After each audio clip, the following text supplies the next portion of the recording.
Mr. Ted Larkins, and he's going to be sharing his kind of a life experiences. I've known him for like 23 minutes now, and already we're buds. I know. Yeah, we're really Sally good. Actually knows him. Actually, she had to run off, but knows him from actually school. Right? They met 6 years ago.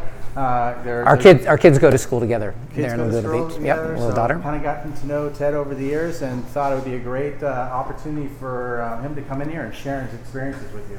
So with that, I'm going to give the floor to you. Thank you. Hey guys, this is daunting to be in front of you all like this, but it's really exciting at the same time. So my name's Ted Larkins, and I've got something that I call the mark. It's called the Get To Principle. And I wrote a book around that called Get To Be Happy, Stories and Secrets to Loving the Shit Out of Life. And this is really the book. Some people laugh, and I even laugh when I say it, but the truth is this is real life. Like, we're in this happening right now with a lot of struggles. We see what's going on in the news and things. And what I'm here to do is kind of share a viewpoint on how to look at life differently, and it's really kind of exciting. So I want to thank you to Mark and to Sally for having me here, and I'm really grateful for your time. I've got about a 25-minute, 30-minute talk. It's going to be very interactive. So we're gonna play together. If you haven't gotten a baggie here, then I'm just gonna pass that around. If you just pass that behind you, that would be great. And we'll go with that. All right. So the whole point of this, what we're gonna do is it's about being engaged in life and being collaborative together and reaching for more than we usually do in life. So that's my hope. What I would like to say is I get to be here. And it's really cool. And I hope by the end of my talk that you guys all say, we got to be there too. So I'd like to start with, I'm going to tell you a little bit about myself, a little brief summary. And I know I have to do this one at the same time. So I started my career in product licensing about 30 years ago. When I went to Japan, I was bartending up in LA, and my girlfriend, she was the piano singer on the lounge, she came home one night and said, hey, I got a job offer to play the piano in Japan. I said, oh, that's great. And a few cocktails later, those were the real drinking days, and she said, come with me. I said, where? She said, Japan. I said, where's that? This is the other side of Hawaii. Come on. 2 weeks later, everything was in storage, and I found myself in Osaka, Japan. 3 months in, I was bartending, teaching English, kind of doing the foreigner thing that we all do when we travel around. She said, I'm going back to LA to be a star. And I said, sayonara. I'm going to stay here. I thought, what a life adventure to learn this language. So as a bartender, I reached out to people, said I'd like to have a homestay. What a better way to learn the language. And I met a guy named Mr. Yoshida and his 2 kids. He said, look, you come live with me. He didn't speak much English, but he said, you come live with me, teach my kids English, and you can live for free. I said, that's a good deal. So I moved in with Mr. Yoshida, his wife Mitsuko, who wasn't so happy at the time, but we worked it out. 3 months into the homestay, Yoshida knocked at my door late at night, 10 o'clock one night. I opened it, my bedroom door, he said, we do big business. I said, I love big business. What do you mean? I said, come on in. So he came in, sat down on my tatami mats in my room, handed me a ripped piece of paper. He said, I put James Dean on t-shirts. You help me. I said, sure. And so I took the phone number and I dialed the number. A guy answered, and I said, hi, my name's Ted. I'm here in Japan with a guy that wants to use James Dean on t-shirts. Can you help me? The guy said, my name's Marcus Winslow. I'm James's cousin. This is called licensing. How much do you think you're going to do? I asked Yoshida. I told him about $100,000 in t-shirt sales.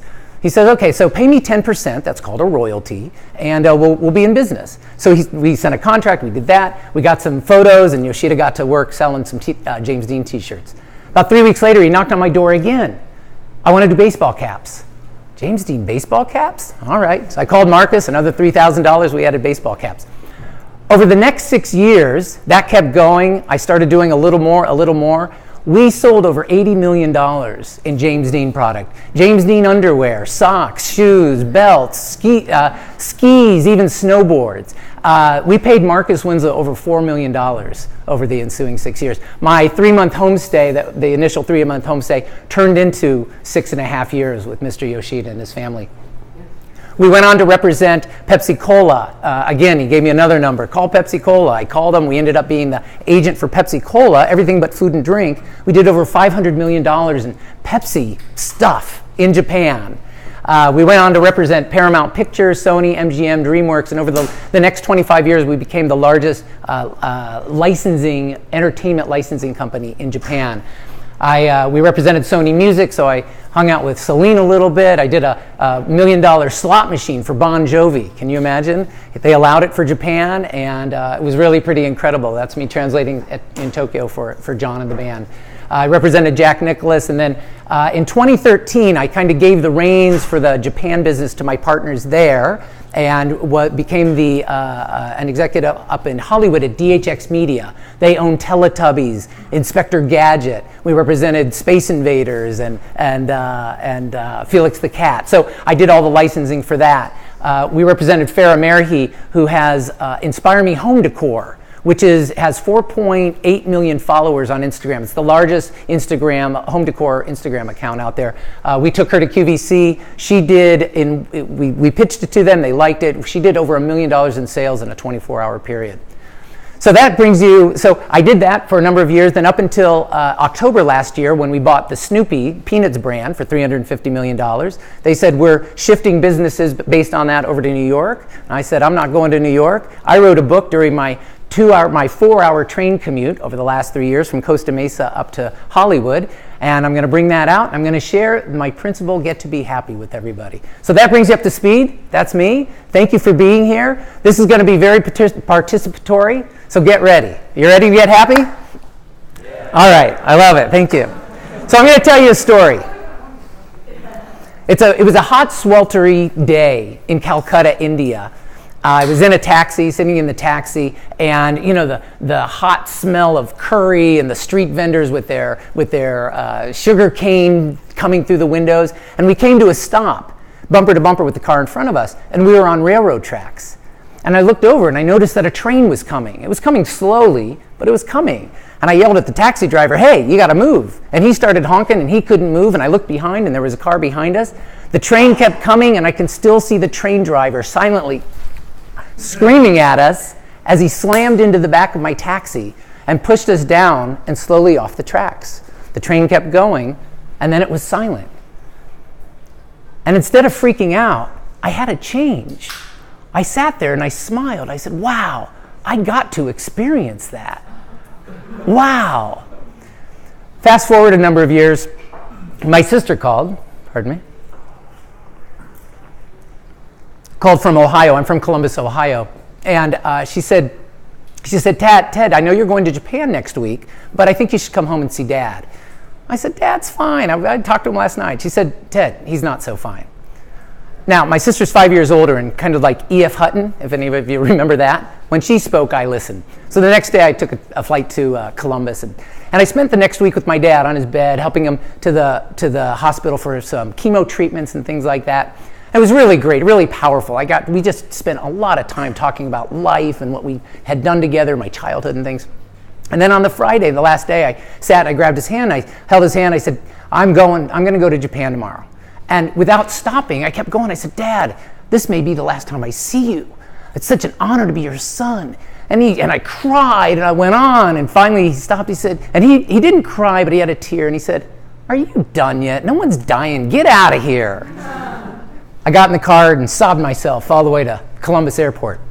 So 2 days later, I was in a Tokyo restaurant with Linda and Shannon Lee. They're Linda is Bruce Lee's widow, and his daughter Shannon. We represented Bruce Lee at the time in Tokyo. This is 2010. And we're having sushi, drinking sake, and the phone rang. I looked at it, it was my sister. I said, hey, Kath, what's up? She said, Dad died last night. Whew. I grabbed Shannon. I walked outside. She said, what's up? I said, better than anybody you can relate. Dad died. She gave me the best hug. I took the next flight back to Columbus. My sisters and Dad had made a rule, no funeral, nothing, just nothing. So my sisters, the three of us went to the funeral home, went in, and there he was in his cardboard casket. He wouldn't let us spend money on anything bigger. And I leaned over and I kissed his cold, bald head, and as I stood up, the same thing that happened in Calcutta. I had a change. Instead of freaking out or anything, I smiled. I got to experience that. I realized that I got to say goodbyes. I mean, how many people don't get to do that? And at that moment, I realized that this thing about saying I get to as opposed to this victim of I have to, can be life-changing. So I brought it out, and I'm here to share it with you guys. It's a big introduction, and we're going to get into that. But I want to start by saying, thank you, Bop. Oh, and that slide was supposed to be on the life slide. So you just listened to the life talk. So why did you get up in the morning? Was it to play with your Barbie doll or your fire truck or probably nowadays your iPhone? Were you all excited to get up? And when you go to bed at night, is it like, wow, what I got to do today, and really with that feeling? Or is it more filled with like, shit, man, this is what I did today. And waking up is like, oh, another day. See, when we were kids, it was all really exciting. We got to get up. But what happened? What changed that we went from that and now here we are just having to do this? You know, stresses and resistances come up in life, and we've gotten into a different mind frame. And what we want to do is change that. And I'm here to share something. I've got an exercise we're going to do in a little bit, and at the end of the talk, I have a powerful another exercise that you're going to bring with you, and this will change your life. I promise. So hang tight. So first, we need to go back to the basics. The world is in turmoil, and this isn't to be doomsday, but the world is having challenging times. You know, there's some tough stuff. I mean, even the news today with Kate Spade the other day and Bourdain and all that. I mean, and everything that's going on, it's tough. But I remember back in the 60s, I grew up in Chicago for the first 7 years, and with the Vietnam War and the Kennedy assassinations and all that. And then in Columbus, I moved to Columbus with my family in '69, and through the 70s with Watergate and Nixon and all that stuff. And I remember my dad saying, the world's going to hell in a handbasket. And he was right. We were all experiencing challenging times. And we're still experiencing challenging times. Now, I'm not saying that it might not be more challenging now. That could be. But the truth is, we individually and the world have always, this is part of how we are in life. And I'm not here to change the world, but I'm here to share a viewpoint where you can change how you are in the world. You ready? May I encounter the perfect obstacles in my path. This is a Tibetan prayer, and it's the basics it's the key of the get to principle. So you see, everything that is happening to us is happening right now, and it's perfect. It's what we need to experience. And experiencing life like this is all about being present. We spend so much time all over the place, and it's being present where you get to accepting what's going on. And the problem is, there are four areas that keep us from being present. There's the past and the future. There's me and them. See, when you're in the present moment, it's really cool. When you're really here, it's really fun. But when you're spending so much time like worrying about things that happened in the past and trying to make sense of the present through that, or looking at the past and projecting into the future, we often forget where we are. We're right here. And what happens when we do that, when we're in the past and the future? What is missed in the present moment? And also, along with that, with the past and future, we think so much about ourselves. Oh, did I do it right? How do I look? Am I? And we also think about others. Oh, what do they think about me? I sent an email, but I didn't hear back. Oh no, did I do something wrong? Screw them. The mind, it's crazy. But there's a way out. See, we are lived by powers we pretend to understand. See, life is unfolding right now, and we pretend to understand what it is, but we can't understand except by living it, right? We can't know what's going on, but the beauty is we don't have to pretend, guys. We can really be present here. See, life is happening, and it's perfect, and you'll know what to do when you get there now. And there's a lot of experts, Tony Robbins, Oprah, Ellen, I don't know, everybody has a viewpoint on how to do this thing called life. And the truth is, they are just like us, you and me, just in this moment trying to figure it out. And it's okay, because when we get through this and we realize we're on a ball hurling through space at 57,000 miles an hour, we can come back and say, wow, what a ride. So anyways, if this leaves your brain spinning all a little bit, I've got an exercise. We're going to do this right now. Mark, you have your timer? And here's the way out. Chocolate. I promise it works. So does everybody have their piece of chocolate there? If you don't have it, there's a bag being passed around.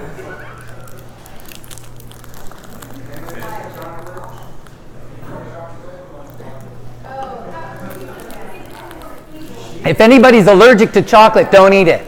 Or do, and good luck.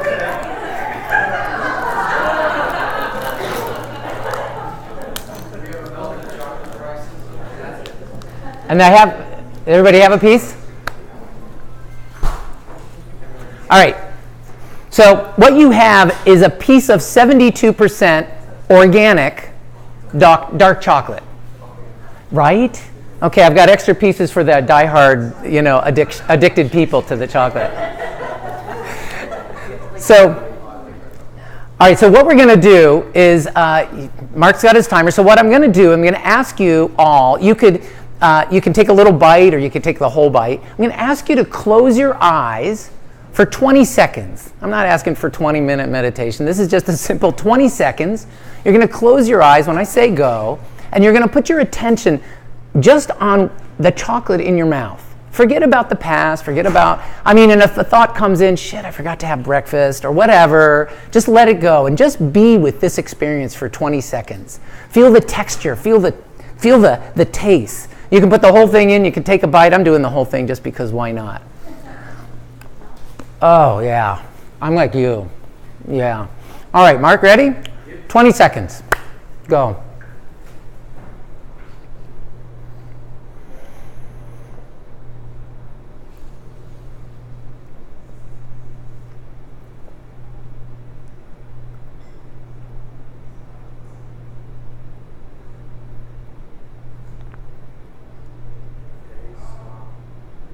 Awesome. I see some smiles out there. Some people had a little chocolate experience. So what just happened?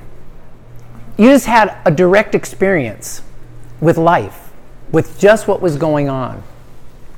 There's no past, there's no future. See, congratulations, you just had a get-to experience. So what is get to? It's a deliberate choice. It's moving from victim to power. It's also an attitude towards life. See, when you say, I get to, you step into a power as opposed to saying, I have to. And the premise is simple. When you say I have to, there's a feeling of a victim, of being a victim of what's going on. I have to do the dishes. I have to go to work. I have to play with the kids. It really brings up, it's like it's lacking any kind of inspiration. Can you guys feel that? Everybody just say, I have to. Right? I have to. It's there.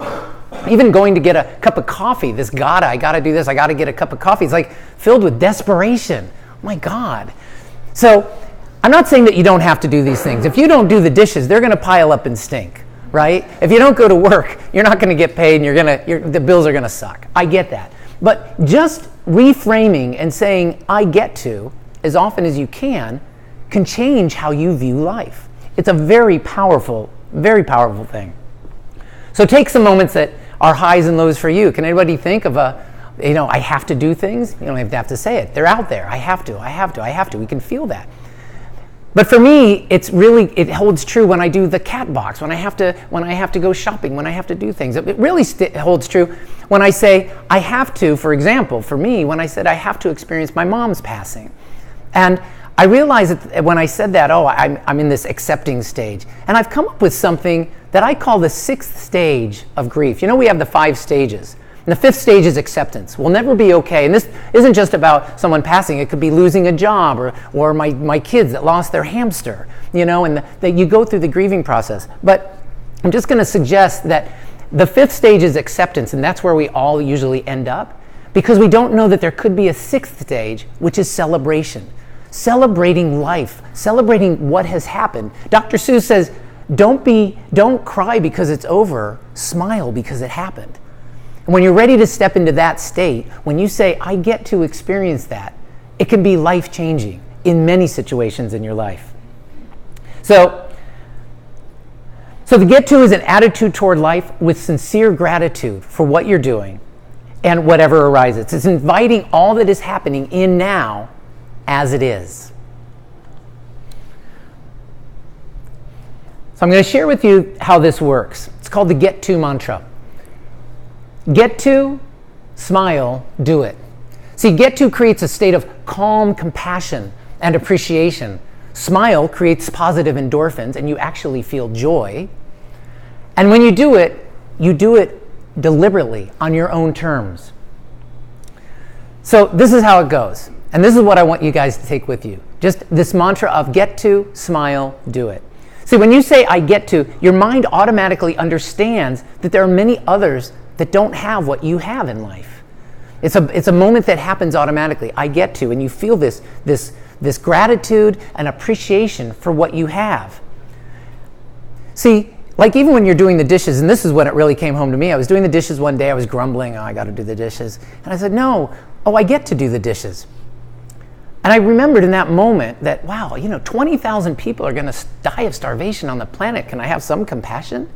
I scrubbed some more and I thought, wow, and I just had a pretty good meal. How lucky am I? And that moment I was like, I stepped into my power of doing the dishes. It was really powerful. Now, I'm not saying when you say I get to, it's not feeling sorry for all the suffering on the planet. It's just a quiet compassion. It's also not being boastful. Look at what I got to eat. It's just a quiet appreciation. And in that moment when you say I get to, that's the state of mind that happens. The next moment, you smile. And when you smile deliberately, positive endorphins are released in your body and you feel joy. It's a physiological thing that happens. Can everybody feel that? I'd love to see some smiles. Boom. Thank you. It's really a powerful thing. And the last step is then do what you're going to do. And that is stepping into your power. You move from this victim of having to do whatever you're doing, even cleaning the cat box, and step into your power of doing it. It's very powerful. It's a state of mind of compassion and appreciation. So I use the get to mantra myself. I don't say I have to anymore. Or if I do, I catch myself, I say, no, I get to. The other day, my wife said, honey, the kids. I was doing some work on my computer. I said, oh, shit, I forgot. Yeah, the kids. And I was going to go pick them up at school. And I said, I got to go get the kids. I grabbed my keys. I said, I don't gotta. I get to. And in that moment, as I got into my car, I had just compassion for, I don't even have to say, for the others, for other people that don't have these kids. And then as I was driving, I had great appreciation for my 10-year-old, my 13-year-old who has purple and green hair. And I just like, wow. And by the time I got to pick them up, I was filled with this get to energy, and they came in, Daddy. I said, what'd you get to do today? And they blah, blah, blah. And that's the state of mind that we've come to. It's not always easy, but it's something that I really strive for in life. And here's the other thing about the get to principle. When you say I get to, you have a sense of incredible appreciation for this thing called life. I mean, what we're doing, it's a miracle. It's a preciousness that wells up in us. We're born and then we die. And in between, we get to do this thing called life. It's really cool. So in the end, instead of arguing with life, everything the future needs is given to us right now. And in the moment, using get to, here you are. It's really kind of cool. So Albert Einstein said, the most important question you can ever ask is if the universe is a friendly place. It's a decision that we really need to make every moment. Do you think it's friendly, or do you think it's, neutral and just whatever it is, or do you think it's out to get us? And what happens when you use the get to, when you start saying this as a mantra in your life, you start to realize that, there's suffering, there's challenges, but right now on the planet, there are billions of acts of kindness, billions of great things happening on the planet, and we forget that. And when you step into get to, you start to realize that, you start to remember it, and life becomes a little bit easier. So, I'm going to touch real quick on the 4 myths of happiness, the 4 keys to happiness, And I've already touched on from grief to happiness and getting to that 6th stage, which I think is a really powerful reframe of the mind. So there's 4 myths about happiness. The first myth is that others are happier than I am. We go around, we see all the advertisements, we see each other, you walk up, hi, how are you? I'm fine, how are you? I'm fine. And the truth is behind that, there is all kinds of stuff. Every one of us we have a story, we have a background. And so, but we go thinking that we're the only ones with our challenges. And when you just acknowledge that, well, everybody's kind of in the same boat as a human being as I am, it kind of lightens the load. Okay. And it allows you to shift up to being a little bit happier. The second one is I'll be happy when I'm rich. I think we all know that's not necessarily true. I've had dinner with billionaires and I've had dinner with Zen monks. I promise, who's happier is the Zen monk in my experience. Now, I'm not saying that, the starving people on the streets of Calcutta or even the people here, couldn't use a little extra money, and there's a lot of work to do in that regard. But just thinking, oh, if I get rich, I'll be happy is a huge myth. The third myth is that when I have more things, I'll be happy. I call it attainitis. When we attain more stuff, I'll be happy. What I've realized is that the more that you strive for something and you really go for it and then you finally get it, you feel this feeling and you call it happiness. But usually it's just relief that it's over, that you finally got it. And it's really not happiness, and then you move on to getting your next thing. And it's just kind of a wheel that we live on. So recognizing that that's just a myth and that's not real helps us all step out of that thing that we're in life. And then the fourth one is it's selfish to be happy. Richard Branson says, happiness shouldn't be a goal. Happiness should be a habit. And it's something we're all born with. In fact, the Dalai Lama, he says in his book, there's a book called The Book of Joy, great book, by the way, his talks with Desmond Tutu. But in it he says, I believe after much consideration that the purpose of life is to find happiness. And we all have forgotten that that's really our true nature. The 4 keys to happiness, I'll go through these a little quick. Have a purpose in life. You guys, if you haven't put something down and say, okay, this is what I want. Right now I'm doing this, but this is where I'm heading for. That's such an essential thing to really put attention on. The second thing is to have compassion. This comes with the get to principle. When you have compassion for others, you really start to feel happiness within yourself. Have appreciation, right? We all know that. And then know that happiness is in your nature. We're born giggling. Let's get back to giggling. This brings us to get to at the office, and this is what I really like to share with you guys. I worked up at DHX Media. It's a media company out of Toronto for the last number of years, and one thing that I did was every morning my team would come in and we'd get in a circle, and I'd set the timer for 2 minutes, and we'd have a little meditation or prayer. Some people pick their nose. It doesn't matter. You can look out the window. But the point is just to be quiet together in that moment. And it was very powerful. The timer would go off. We'd be quiet. And then I would start, and I would say something that I got to do the day before, or something that I get to do that day in the office. And then we would take turns, and everyone would say it. And I'll tell you, it changed how we were as a group. And through the day, instead of sitting around saying, what do I have to do today? We sat around saying, what do I get to do? And it really made a huge difference. The morning ritual, I think, is a huge aspect of doing things. And I can't recommend it highly enough for groups like yourselves to really start implementing things like that in the office. So that's that's the basis of what I do. I wrote the book, Get to Be Happy. It's got 91 plus reviews now, all 5-star. People are really digging that. I'm grateful for the opportunity. I don't know if I shared, but during the 4-hour train commute up to Hollywood for a year and a half, I wrote the book, Get to Be Happy, and it came out. I published it in February. Audible, if you guys listen to audible.com, one of their editors liked the book so much they had me come in for an interview. You can see that on the Audible blog. It's very powerful. And so I really want to say that the biggest thing that this comes down to is the biggest choice you'll make when you say get to, or whatever you do in life, the biggest choice you have to make is whether to be happy or not. Every moment you're driving down the road and somebody cuts you off, are you going to let them take you out of your happiness? You're going to flip them off? You might, but you also have the choice to come back and smile with compassion and say, you don't know if this guy or gal has somebody in the back seat that's dying and he's on the way to the hospital, or he lost a loved one the night before and he's out of his mind driving crazy. So really, your toast burns. Are you going to let that take you out of your happiness? See, for me, happiness, being happy as often as I can is like, that's my spiritual journey. Can I connect with whatever it is in life by being happy? And I think that's what we're here to do. And I'm here to share that. And I'm here, and I've shared that with you guys. So I offer, I have a couple of books for sale. They're $10, 15 on Amazon here, and I'll actually sign it for you.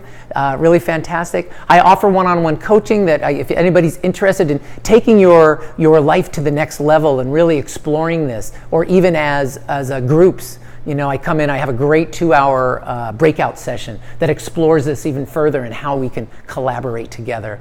And it's really powerful. It's really fun.